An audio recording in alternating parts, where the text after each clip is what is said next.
están, bellísimos aspirantes al bellísimo y precioso Instituto Politécnico Nacional? Mi nombre es Luis y te voy a ayudar con el apartado de historia, ¿cómo no? Claro que sí, vamos a estar respondiendo la pregunta número 6 del apartado de historia en la guía oficial del Poli. Yo sé que cuando te llegó la noticia, pues te cayó demonios de pesos, ¿sí o no? A lo mejor quieres estudiar una ingeniería porque, bueno, te atrae toda esta parte de las ciencias exactas y de repente te dicen que te van a preguntar historia y es de, pues yo para qué quiero saber cuándo nació Benito Juárez y tienes todo tu derecho. Claro que sí. Y a lo mejor esa fue la parte que más te dio un poquito de conflicto, de es que yo no soy bueno con las fechas. Pues felicidades, felicidades, porque entonces el examen te cayó de maravilla. Porque lo que menos preguntan en cualquier examen de ingreso al nivel superior, en el apartado de historia, son las fechas. ¿Va? Es lo que menos nos van a preguntar. No nos importa que te aprendas cuándo pasó algo, si no tienes la idea de por qué pasó y qué consecuencias tuvo. O sea, causas y justamente repercusiones, consecuencias. Eso sí nos importa en la historia. La fecha, no. Tranquilo, tranquilo, tranquila. Si te estabas preocupando por las fechas, no pasa nada, no vamos a ver fechas. La guía del Poli, el examen del Poli no te va a manejar fechas. Sin embargo, sí espera que tú tengas cierta conciencia histórica. Por conciencia histórica me refiero a que debes saber en qué orden pasaron los eventos. Ok, a lo mejor no sabes cuándo nació Benito Juárez, pero sabes que fue antes de la independencia, ¿no? Que fue antes de cierto evento o después de otro evento. A lo mejor no sabes cuándo se murió Maximiliano de Habsburgo, pero sabes en qué proceso sucedió. A esto nos referimos con conciencia histórica. O sea, que sepas el orden de los eventos, qué pasó primero y qué pasó después y en qué orden en el intermedio. ¿Va? De hecho, fíjate esta pregunta que trata sobre identidad nacional. Dice, ordena de manera, ¿ya viste? Cronológica, ¿sí? No nos importan las fechas, nada más tienes que saber en qué orden fueron pasando los eventos. ¿Sí? Vamos a ordenar cronológicamente la redacción de documentos más representativos de la Guerra de Independencia. Te comentaba que esta pregunta es sobre el apartado de identidad nacional, o sea, cuando se va forjando la idea de una nación, cuando se hace la idea de que este país se va a llamar México, ¿va? Hasta 1821 es cuando este país toma el nombre de México. Todo lo que pasó antes no se llamaba México. Entonces vamos a ver justamente el evento que le da identidad a este bellísimo y requete conflictivo país, que fue obviamente la Guerra de Independencia. O sea, cómo nació este país. La Guerra de Independencia, amigos, amigas, es un tema complicadísimo, no es lineal, hay un montón de actores que cada quien tiene sus propios intereses, un montón de traiciones, un montón de eventos desafortunados. Es un proceso muy, muy complicado. Pero dentro de la Guerra de Independencia de estos 11 años van a haber un montón de documentos y justamente lo que nos importa es el orden de cada uno de estos documentos. Vamos a olvidar todo lo que sabemos de la Guerra de Independencia hasta este momento, ¿va? Porque lo que nos enseñaron en la escuela no pasó. La Guerra de la Independencia no pasó, así como lo escuchas, la Guerra de Independencia no pasó. O al menos no pasó como nos dicen que sucedió, que nos dicen que fueron inditos, descalzos, con palos, escobas, lacuaches, piedras, lo que tuvieron al alcance, ¿sí? Los pobres inditos con machetes, contra los españoles opresores, ¿verdad? Nos dicen que eso fue la Guerra de Independencia y no es cierto, eso no pasó, ¿va? ¿Quién hizo la Guerra de Independencia? Los criollos contra los peninsulares. Pero ¿quiénes son los criollos? Los criollos son españoles que nacieron aquí, ¿va? Españoles nacidos en esta parte del mundo contra españoles nacidos del otro lado del charco, del otro lado del océano Atlántico. Criollos contra peninsulares. Los criollos son españoles, hijos de españoles, ¿sí? Que nacen en esta parte del mundo, en América, y justamente como nacieron aquí, pues tienen menos poder político. Sin embargo, son los que tienen el dinero, los que tienen educación, tienen los recursos, o sea, son burgueses, les llamamos de alguna manera, ¿no? Los que controlan los medios de producción. Entonces van a ser los criollos contra los peninsulares, españoles nacidos en la península ibérica, o sea, esta parte de Europa, que es donde está España. Entonces, ¿quién hizo realmente la Guerra de Independencia? Españoles criollos contra españoles peninsulares. Eso sí pasó.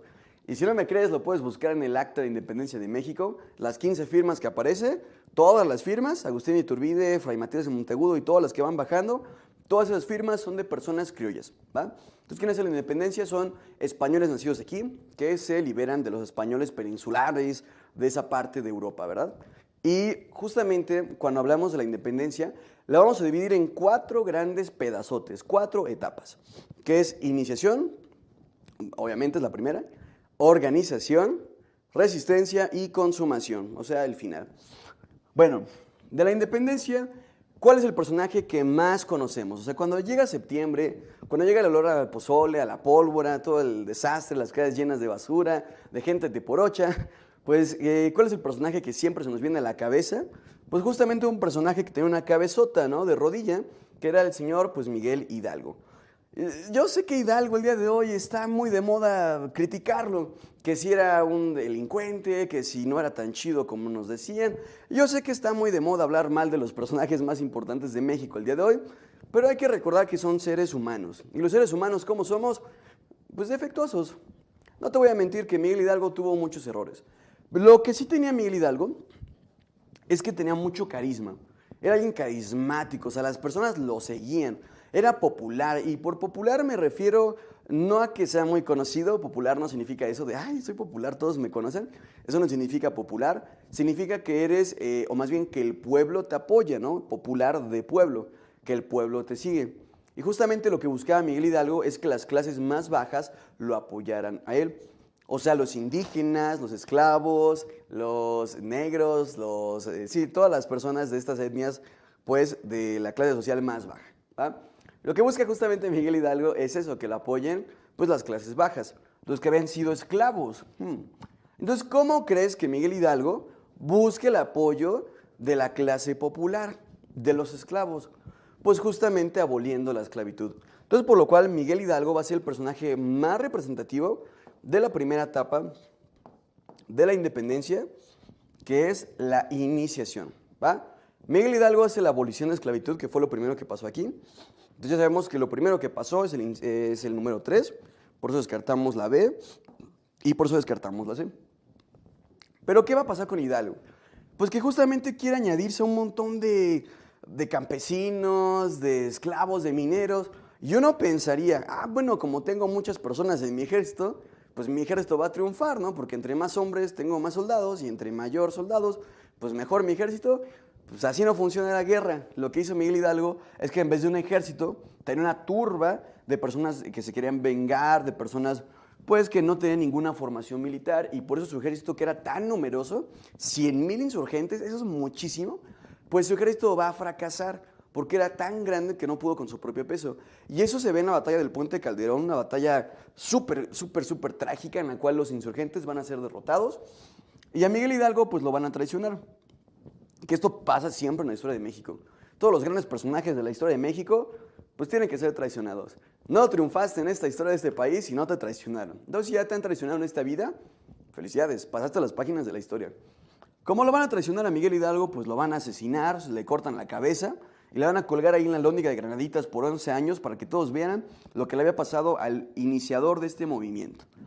Entonces va a tener que llegar a alguien a salvarnos, ¿no? Bueno, a salvar el movimiento.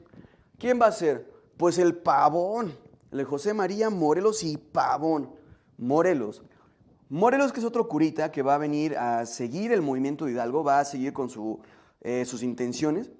Pues Morelos ya es una persona un poquito más letrada o un poquito más organizada. De hecho, así se llama la segunda etapa de la independencia, organización. Porque como cualquier cosa buena mexicana, primero lo iniciamos y ya después vemos qué onda, ¿no? Ya después lo organizamos. O sea, primero disparo y ya después apunto. Fue lo que fue la independencia de México. Obviamente, ¿no? México siendo México desde sus inicios. Entonces, ya que Hidalgo pues fracasó, va a llegar Morelos. Y Morelos lo que va a buscar justamente va a ser un documento que haga el sentir nacional una sola cosa. Que todas las cosas que están pensando las personas de las Américas, que así es como se llamaba antes, todas las personas de lo que va a ser México, que se unen sus sentimientos, sus deseos, sus expectativas, sus miedos, en un solo lugar, en un solo documento, que es el más importante que escribió Morelos en toda su corta vida. Los sentimientos de la nación. No hay documento tan importante como esta cosa aquí, los sentimientos de la nación. Y Morelos por un tiempo es muy bueno, toma Acapulco, resiste en el sitio de Cuautla, toma la ciudad de Oaxaca, casi toma Valladolid. Morelos es el chido, ¿no? Morelos sí está con un poquito más de, pues justamente organización, que fue lo que le faltó a Hidalgo. Pero ¿qué crees que le va a pasar a Morelos? Si te dije que todos los personajes importantes de esta historia triunfaban porque los habían traicionado, pues ¿qué crees que le va a pasar a Morelos? Pues también lo van a traicionar y lo van a fusilar. Por lo cual llega la tercera etapa, la de resistencia, en la cual los pocos insurgentes que no se han rendido o no han sido asesinados, pues justamente como su nombre lo indica, van a resistir, van a aguantar. Ya no van a luchar a ganar, van a luchar a no perder. Sí, o sea, a ver cuánto tiempo aguantamos, cuánto tiempo estamos aquí, pues hasta que nos destruyan, hasta el último hombre que quede en pie. El personaje más importante de esta etapa es un señor llamado Vicente Guerrero, entre otros señores que sobrevivieron a la persecución española. Entonces Guerrero, pues va a buscar aliados y va a ser un aliado muy fuerte con otro criollo llamado Agustín de Iturbide. Iturbide y Guerrero se hacen aliados y se hacen aliados en el Plan de Iguala, que es la tercera cosa que pasó. El Plan de Iguala, cuando se forma esta alianza entre Guerrero e Iturbide, lo que busca es defender tres garantías, ¿okay? Que es la libertad, la unión y sobre todo la religión. Al final, pues la independencia va a ser, te digo una cosa muy complicada, no es lineal, pero al final se va a luchar justamente por la religión católica apostólica romana. Entonces, el Plan de Iguala es cuando se une Guerrero e Iturbide, va a ser una alianza.